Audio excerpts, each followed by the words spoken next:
María Fernanda dividió muy bien esta mesa y me dijo que a mí me tocaba hablar de Elsa Bornemann y su época, un poco a partir de este libro que tengo acá, en esta preciosa reedición, que ahora cobra los dibujos, el elefante cobra la cara de los dibujos de O'Keeffe, ¿no? Y bueno, y me pidió que hablara especialmente de lo que pasó un poco con la prohibición de este libro, de lo que significó. Así que voy a recortar un poco mis palabras a ese pedido. En principio quiero destacar que justamente Un elefante ocupa mucho espacio fue el que le dio a Elsa Bornemann en 1976, aquí veo gente de Alija Ibi, así que lo saben también mejor que yo, la distinción de estar en la lista de honor de Ibi. Digamos, para la época era una distinción, lo sigue siendo, pero ella fue la primera escritora argentina que por este libro estuvo ocupando ese lugar destacado en la literatura infantil y juvenil a nivel universal. Es decir que, bueno, primera observación, que la dictadura militar no se andaba fijando en ese tipo de chapas, como ya sabemos, por supuesto, con tantos intelectuales, profesores, premios Nobel. No sé si hace falta, pero un repaso muy breve. Un elefante es el primer cuento que ocupa el libro, que es la historia de Víctor, este elefante que lidera, digamos, una huelga, digámoslo, claro, idea una huelga en la que los animales básicamente lo que hacen es decirle a los señores que se pongan en su lugar, ¿no? Esto que ahora de lo cual se habla tanto ahora, de ejercer la empatía, de ponerse en el lugar del otro. Y los señores empiezan a ver qué se siente, qué es eso de estar encerrados, de que se burlen de ellos, etc. No, por supuesto no era el único cuento, lo saben todos los que están aquí. Destacar, por ejemplo, el caso Gaspar, ese vendedor de manteles que se propone y logra caminar con las manos y le sale bien, harto de gastar suelas, cansado de usar los pies, decía Elsa. Esa familia de los Lande, a la que le gustaba ir siempre sentado en la falda de la parentela, que es un cuento que siempre me pareció tan particular. Solo mencionar que ahora mis compañeros se van a extender más, ¿no?, en lo que es la poética, pero sí que ya lo que se observa, más allá de esa imaginación volcada en estas historias, es la gran calidad de la narración y de la poética que encontramos en Elsa Bornemann, ¿no? Y esa marca que después me parece va a ser un poco la marca de su obra, que es el disparate, la exageración.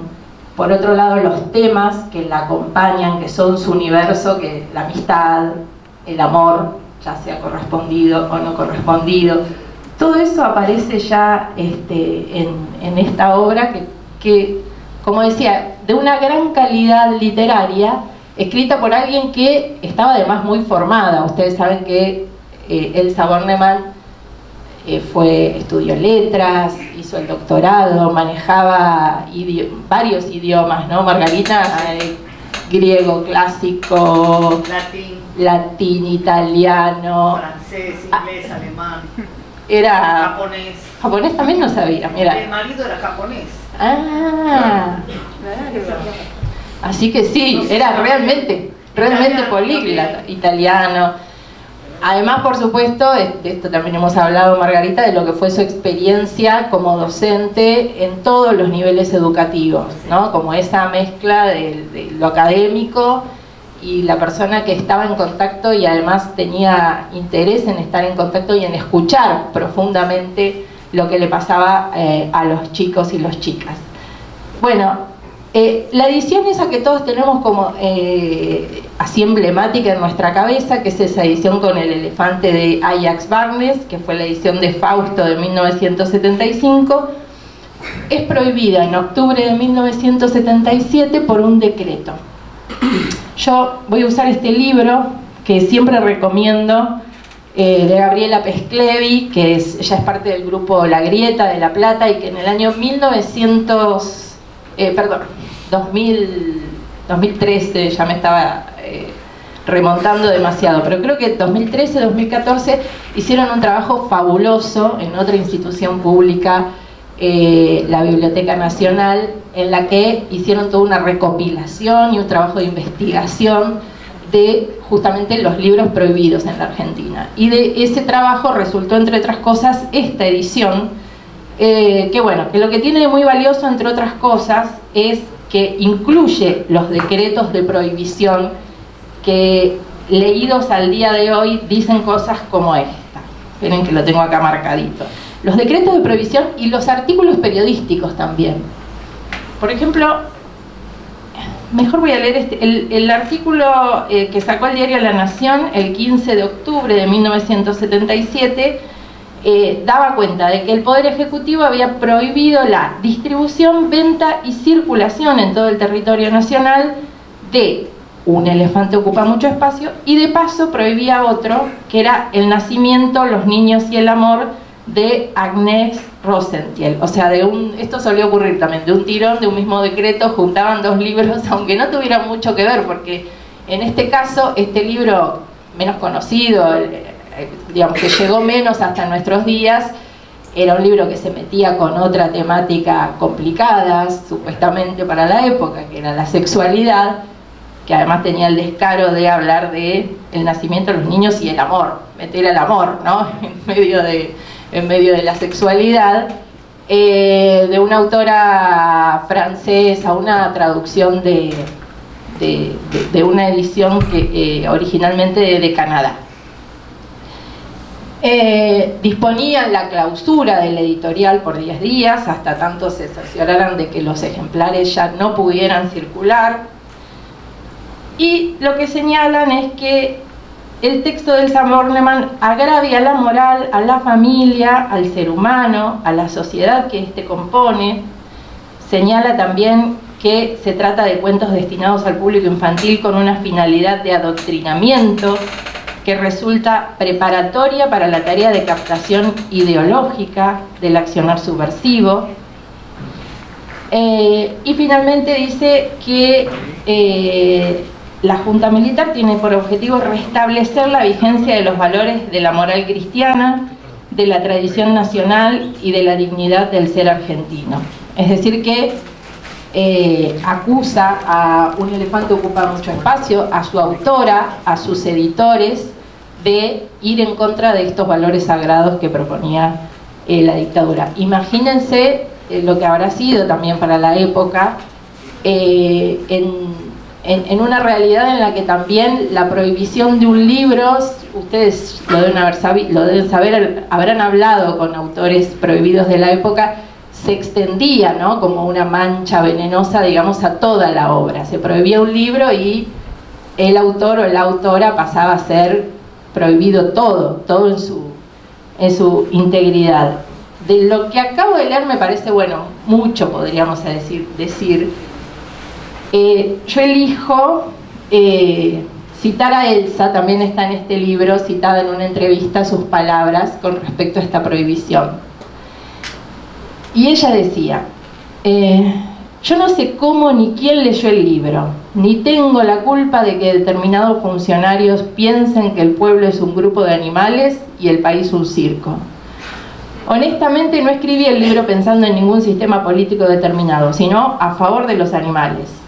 Y además dice que cuando había escrito el libro, claro, la huelga era un derecho legal reconocido y no un acto de subversión.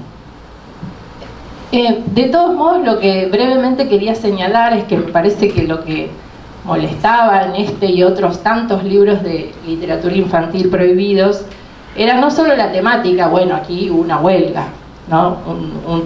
un tipo que tiene la libertad de ir al revés que el resto de la sociedad, caminar con los pies, practica y le sale. Caminar con las manos, claro, de andar con el sombrero al revés. sí quería como llamar la atención sobre un daño tal vez más profundo, más a nivel de lo que fueron las napas institucionales, porque por supuesto estas prohibiciones apuntaban principalmente o muy fuertemente a la escuela, ¿no? Como de cierto deber hacer, deber decir, no deber hacer, no deber decir, de ciertas formas, porque lo que molestaba no era solo, como decía la temática, no era solo que los animales hagan huelga, sino que Elsa nos lo contara de una manera que hacía que esos chicos que leían, y hoy nosotros también, como decía María Fernanda, lo sentimos tan vigente, porque evidentemente hay algo que hace que ella nos hable desde un nosotros muy cercano, desde una identidad compartida, también desde una diversidad. A la dictadura creo que, no creo, hay muchos estudios sobre esto, ¿no? Le molestaba eso también. Era muy peligroso que estos libros infantiles incorporaran regionalismos, aspectos identitarios, diversidades, lo diferente, lo que va en contra de la corriente. Y creo que sí, que eso a lo mejor más allá de que a partir de la primavera democrática, ¿no?, de 1983 hubo una apertura y rápidamente la escuela fue la gran puerta que se abrió para la literatura infantil. Sí hubo algo que costó mucho más reconstruir y que tiene que ver con ese daño hecho a nivel de las napas de lo que se debe y lo que no se debe hacer. Y por ahí tuvo que pasar un tiempo más todavía para que la literatura infantil se despabilara, se desacartonara, se sacara de encima esa cosa formal a la que también apuntó la dictadura militar, y para que aparecieran también autores que hoy, bueno, forman parte de los nombres que circulan, como los autores que me acompañan hoy aquí en la mesa. Un par de apuntes más para terminar, que tiene que ver con que nos parece algo tan lejano, ¿no? Esas escenas de la censura, estos decretos que acabo de leer y suenan como espantosos, ¿no?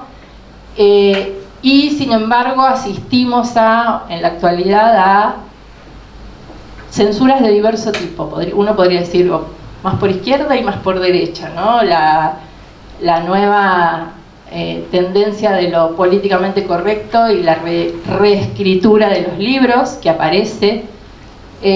Por otro lado, actualmente en Estados Unidos hay estados que están directamente sacando libros de las bibliotecas.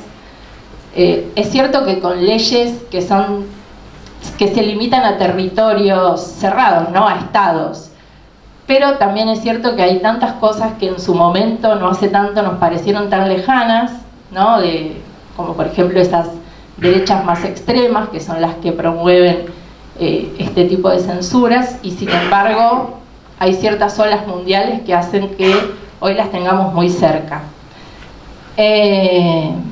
Eso por un lado, sobre lo que significa la censura vinculada a la actualidad.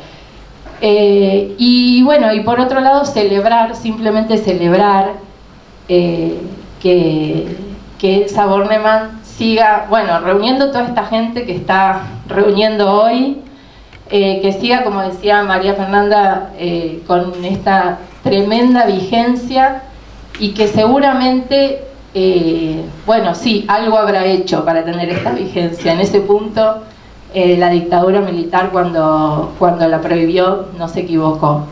Y sí, uno observa que a pesar de esta dificultad que hubo, si se mira la historia larga, ¿no?, a pesar de esta dificultad que hubo para retomar de algún modo la obra que dejaron esos grandes autores fundadores, entre los que está Elsa Bornemann, pero Laura de Betach, otra autora prohibida, María Elena Walsh, Graciela Montes, Graciela Cabal, toda esa gente, toda esa riqueza que en esos años era la responsable de estar creando mundos verdaderamente nuevos.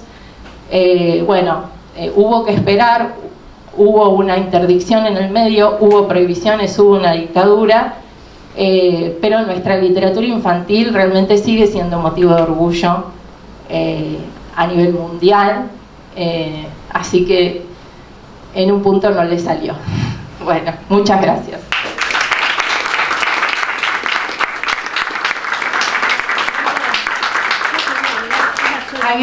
Va a agregar la Hilda Bornemann. Hilda Bornemann, la hermana. Lo peor de todo, que el que firmó el decreto para prohibir el libro no lo conocía el libro, no sabía nada. Eso averiguaron y nos llegó a nuestros oídos. Porque dice que si voy a saber todo lo que firmo, a mí me ponen una lista para firmar, yo firmo. Y sabemos quién es. Bueno. Arguindegui. Sí, claro, firmaba. Firmó, tenía mucho para prohibir. Tenía una lista. Eso es lo peor. Iba a afectar si leía todo. Pero escuché que también, alguna vez leí que Elsa decía que le mostraron un análisis muy detallado de todas las cláusulas y las cuestiones que habían observado. En la parte de Alfonsín, cuando vino otra vez la democracia, ahí obtuvo en qué se basaron todos. Que eran como 15 cláusulas, ¿no? Y ahí aparecía no solo la temática, ¿no? Sino algo más ligado a, vieron el famoso exceso de imaginación de la prohibición de la obra de Betach, que tenía que ver con esto que intentaba, no sé si lo logré recién desarrollar, que es esto de esa empatía, esa capacidad de hablarnos a nosotros o a los chicos con el lenguaje de los chicos, con esa cosa identitaria, diversa, regional, que también era lo que resultaba un problema seguramente. Bueno, gracias que te acordás. Sí, no, y digo otra cosa, que no pensaron que iba a estar Toshiro actuando muchos años después para que la obra de ella perdure. Toshiro es de las Mil Grullas, el personaje. Y es uno haciendo una grulla, está lanzando un pedido al firmamento, al cielo, y que es que la persona viva eternamente, entre comillas, puede ser eternamente, como vida o como obra. Esa perdura la obra. Y 1000 años. 1000 años. 1000 grullas hay que hacer.